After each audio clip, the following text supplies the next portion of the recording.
Vouloir acquérir une maison aujourd'hui comporte de nombreux risques. Plusieurs démarches sont à suivre pour être propriétaire d'une maison. Des démarches fiables évoquées par des experts lors d'une formation à l'intention des jeunes.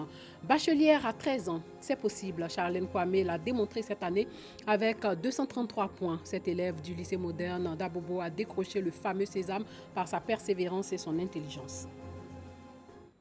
Bonsoir et bienvenue dans le 19h. Formuler un projet immobilier, pas bien difficile, mais avoir les moyens de le réaliser, c'est là que se pose la difficulté. Être propriétaire d'une maison n'est donc pas chose aisée de nos jours. La crise économique n'arrange pas les choses et le foncier urbain reste un vrai casse-tête. Comment donc être propriétaire d'une maison, surtout les jeunes? Quelles sont les démarches fiables à suivre? La Chambre nationale des promoteurs constructeurs agréés de Côte d'Ivoire répond à cette préoccupation dans ce reportage de Nou Sangari.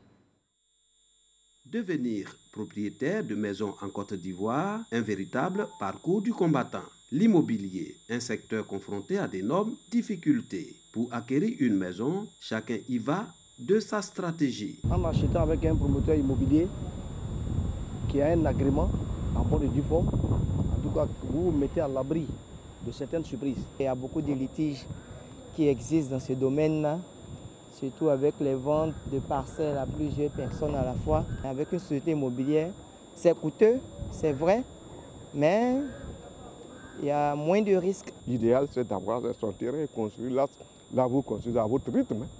Les sociétés immobilières sont un peu plus chères. Pour construire là, ils doublent, des fois même ils triplent. Quand ils prennent leur terrain, ils divisent deux fois en deux ou bien en trois. Et puis quand tu t'en vas payer, bon, tu n'as pas de place encore. C'est sûr, dans ça que tu dois vivre avec tes enfants. Vous n'avez pas trop de place pour pouvoir bouger. Comment acquérir une maison sans difficulté? Comment comprendre le mécanisme de financement et comment sécuriser le foncier? Pour trouver des réponses à ces questions, une formation est initiée à l'intention des jeunes. Animée par la Chambre nationale des promoteurs et constructeurs agréés de Côte d'Ivoire, cette formation a pour but de les sensibiliser et les informer sur les démarches fiables d'acquisition de maisons. Lorsque nous voulons acquérir une maison, il faut s'adresser à des professionnels. Soit on paye au comptant ou à tempérament en fonction de ce qui arrêtait le promoteur, ou on se tourne vers les banquiers pour pouvoir avoir ce qu'on appelle des crédits auprès de ces banques-là. Construire soi-même sa maison est une possibilité, mais il faut évidemment avoir un terrain sécurisé. Il faut qu'on s'adresse au ministère pour pouvoir avoir le titre de propriété de manière légale. Et par la suite, s'adresser à des professionnels, des architectes, des ingénieurs VRD, des géomètres, pour pouvoir avoir une maison non seulement de qualité, mais construite avec des matériaux de construction fiables et dans les règles. Cette formation est une initiative de la Jeune Chambre internationale Abidjan-Lagune. Elle vise à motiver la jeunesse à formuler un projet immobilier. Nous estimons que la question du logement est une question cruciale et c'est pour ça que nous ne pouvons pas construire des logements pour les jeunes. Nous avons décidé de leur donner les connaissances nécessaires afin de mener les meilleures démarches pour acquérir des logements décents. C'est aussi l'occasion pour nous de voir à travers les thématiques abordées, notamment la construction, pour enrichir nos modules de formation en génie civil, bâtiment et travaux publics.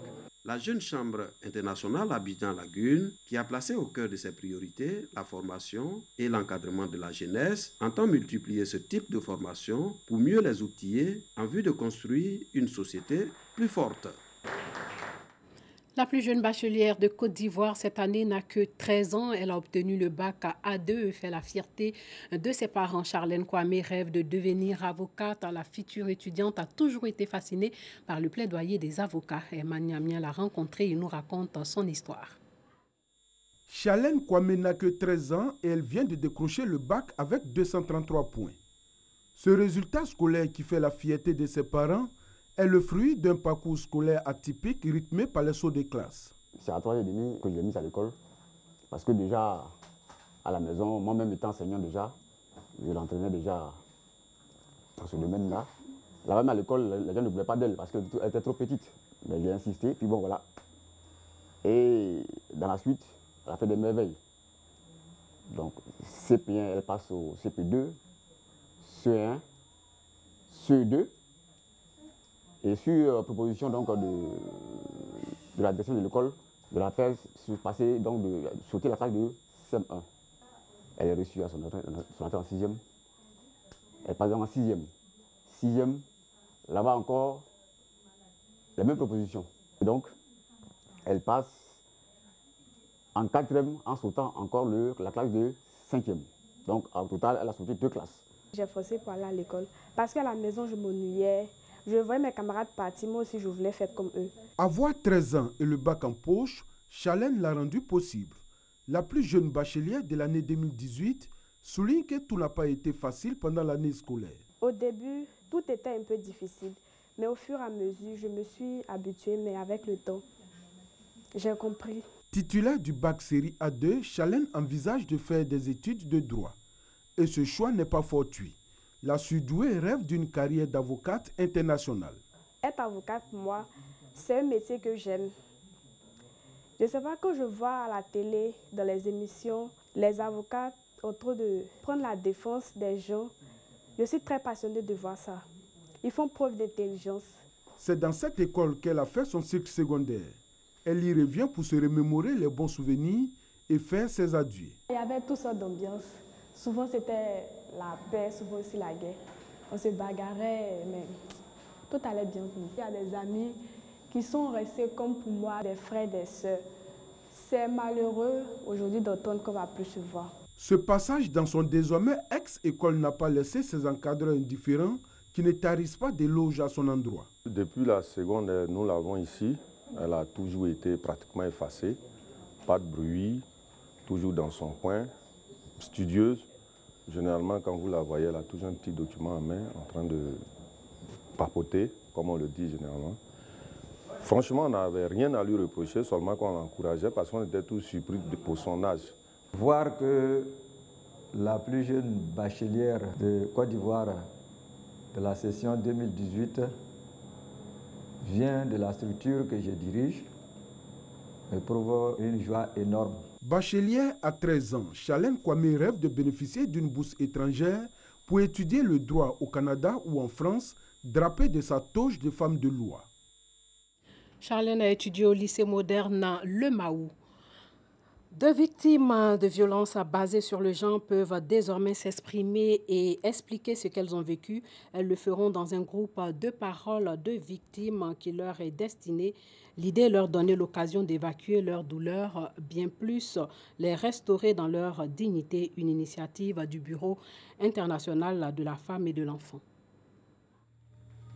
Elles sont au nombre de 24 lauréates à être sélectionnées parmi plus de 1000 candidates qui ont postulé à la première édition du programme The African Women for the Future Fellowship. Elles ont proposé des projets novateurs dans divers domaines d'activité, l'agriculture, l'hydraulique villageoise, l'éducation et la santé. Nous les avons interviewées pour être sûr que chacune a les aptitudes de réaliser ce qu'elle a écrit.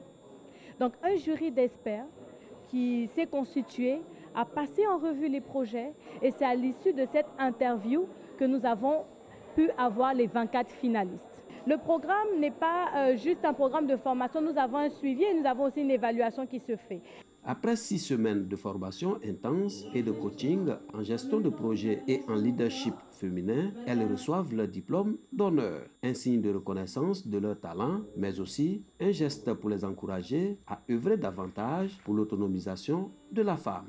Une reconnaissance du mérite qui engage les lauréates à persévérer dans la dynamique de l'excellence et de la promotion de la compétence féminine. 24 jeunes femmes leaders. 24 jeunes femmes suffisamment qualifiées, compétentes pour relever avec brio les défis auxquels sont confrontées nos communautés ivoiriennes, en particulier les femmes et la jeunesse. 24 jeunes femmes qui mettront sur pied des projets d'impact communautaire. Oui, 24 héroïnes qui seront les porte-voix de milliers d'autres.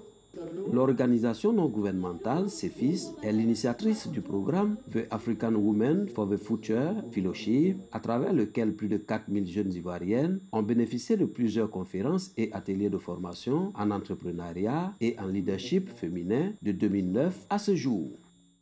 Voilà des projets de 24 jeunes filles qui ont séduit le jury de l'African Women of the Future Fellowship. Elles étaient 1000 à avoir participé à ce programme. La qualité de leur projet a fait la différence. Des victimes de violences basées sur le genre peuvent désormais s'exprimer et expliquer ce qu'elles ont vécu. Elles le feront dans un groupe de paroles de victimes qui leur est destiné. L'idée est de leur donner l'occasion d'évacuer leur douleur, bien plus les restaurer dans leur dignité. Une initiative du Bureau international de la femme et de l'enfant. Guillaume Zéré, Hermania. Un tiers, autrement dit, une femme sur 3 en Côte d'Ivoire, est victime de violences perpétrées par son conjoint. Des chiffres du ministère ivoirien en charge de la protection de la femme qui inquiètent la plupart des organisations féministes. L'image que les gens se font de la femme, c'est une image d'un objet, c'est une image de quelqu'un qu'on va corriger à tout instant. Ces violences-là sont non seulement physiques, mais elles sont également psychologiques. Et aujourd'hui, nous, on perçoit ça comme quelque chose pour lequel il faut un programme particulier, il faut un programme spécifique. Pour juguler le fléau, l'État de Côte d'Ivoire s'active, la société civile aussi. Parallèlement à la stratégie nationale de lutte contre les violences basée sur le genre lancée le 5 septembre 2014, d'autres initiatives ont vu le jour. Les groupes de parole, par exemple, montés par le BIF, le Bureau international de la femme et de l'enfant. Ce groupe de parole-là pour permettre aux femmes, aux enfants, hommes et femmes, de pouvoir extérioriser le trop-plein et partant guérir des blessures intérieures. Un groupe de parole est composé de 16 victimes de violences qui pourraient faire recours au bureau genre de certains commissariats de police. Suivis par un psychologue, ces personnes meurtries constituées en groupe ont l'occasion d'exprimer la douleur et de l'évacuer. Une initiative qui cadre bien avec les organismes qui traitent de la question des violences basées sur le genre. Aujourd'hui, nous allons aborder un volet très important de la lutte. Il s'agit du volet psychosocial. C'est très important de se partager les expériences avec les victimes. Et généralement, nous, à la LIDO, c'est plutôt l'aspect juridique. À ce jour, un seul groupe de parole est mis sur pied. Mais les initiateurs entendent constituer 4 groupes par mois à compter de la date de la cérémonie de présentation du premier groupe de parole aux partenaires. Des partenaires constitués de la police nationale, des organismes des droits de l'homme et des organismes de lutte pour la défense des droits des femmes. Un nouveau prix pour récompenser les artistes et acteurs de la scène musicale, le prix international des musiques urbaines et du coupé décalé. Le lauréat du prix MUD remportera en septembre prochain une villa et 1 million de francs CFA. Nous Sangari. Les awards du coupé décalé, cérémonie de distinction des meilleurs artistes du coupé décalé, change désormais de dénomination pour devenir le prix MUD, prix international des musiques urbaines et du coupé décalé. Un prix qui, en plus du coupé décalé, s'élargit aux autres genres musicaux, notamment le reggae, le zouglou, le rap, l'afrobeat et la musique de variété. Les meilleurs artistes de l'Afrique de l'Ouest et de l'Afrique centrale sont également primés au cours de cette grande messe des prix MUD qui aura lieu le 1er septembre 2018. Le jury, il est composé à 5% par personne, nombre de 4 personnes. Et les 5% par personne, c'est-à-dire que vous avez 20% des membres du jury normal des êtres humains, 20% des membres du jury internet et digital, donc ça commence du 1er août au 9 septembre. Et ensuite, vous avez 60% des membres du jury qui décident de qui est-ce que on porte au sommet. C'est une question de féliciter tous ceux qui apportent quelque chose, leur contribution à la culture ivoirienne.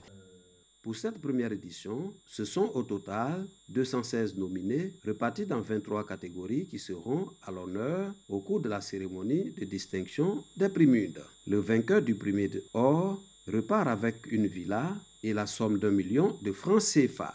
Une très bonne initiative, surtout qu'il a mis toutes les catégories. Parce qu'aujourd'hui, il y a la musique qui monte très fort. Donc, le coupé décalé, ça met de la pression si tous les artistes vont travailler.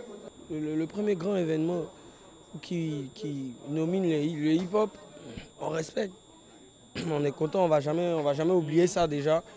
Parce que nous aussi, on a un autre combat à mener, c'est de ramener le hip-hop au devant de la scène musicale ivoirienne.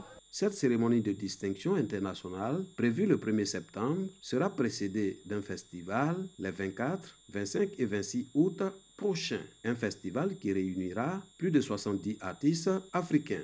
Une occasion pour célébrer la musique et l'intégration africaine. Sachez que plus de 8 millions de Maliens sont appelés aux urnes demain pour choisir leur futur président. 24 candidats sont en lice lors de la 6e élection de l'histoire de ce pays. 23 041 bureaux de vote sont repartis sur l'ensemble du territoire. Depuis le précédent scrutin présidentiel de 2013, les deux favoris n'ont pas changé. Ibrahim Boubacar Keïta d'un côté et de l'autre Soumaïla Cissé. Voilà, c'est tout pour ce soir. Merci de nous avoir suivis. Portez-vous bien.